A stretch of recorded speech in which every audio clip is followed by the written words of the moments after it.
Sziasztok, én Kristóf vagyok, és én most a Paranormal Taggel jöttem. Akkor kezdjük is. Mi az a téma, amitől a legjobban félsz? Filmpélda.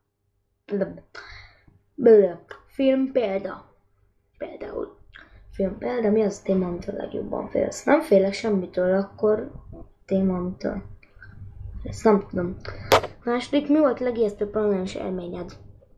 Az, hogy fürödtem sötétbe, és előttem megjelent ilyen afróhajú ember, ilyen fejfehér, itt le volt vágva, csak itt kettő oldalt, itt meg volt a haja, itt hátul, és itt pedig fölállt a haja, mint a kakasnak, így kakas.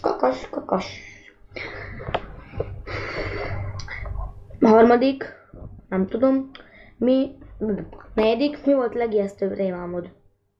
Az, hogy a kaszátgyilkos meg az a fűrészes, ugye, aki így beszokta húzni ugye a láncfűrés, és akkor rajta követ, meg minden így ijeszget. És kocsi alá kellett bújnom ahhoz, hogy megmeneküljek, és nem találtak, ezért feladták, és így megmenekültem.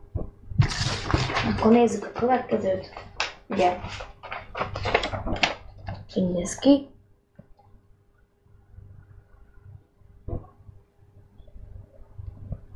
Így. Yeah.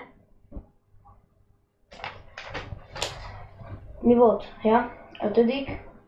Felsz a sötétben? Nem. Hatodik, vannak furcsa szokásod, de félelmed miatt? Nem félek, és nincs is furcsa szokásaim. Hetedik, melyik film hatott rád leginkább? Gyilkos emlék. Nem tudom, hogy ez mit jelent. Nyolcadik, kedvenc horrorjáték vagy horrorfilm? Horrorjáték inkább. Az a Slender to Arrival, vagy a Slendinat Hose. Mondjuk, mind a kettő. Na, ennyit szerettem volna a Paranormal Taggel. Még egyszer megmutatom. Szóval ilyen volt. Na, én Kristóf voltam. Sziasztok! Még mindig én vagyok. Sziasztok!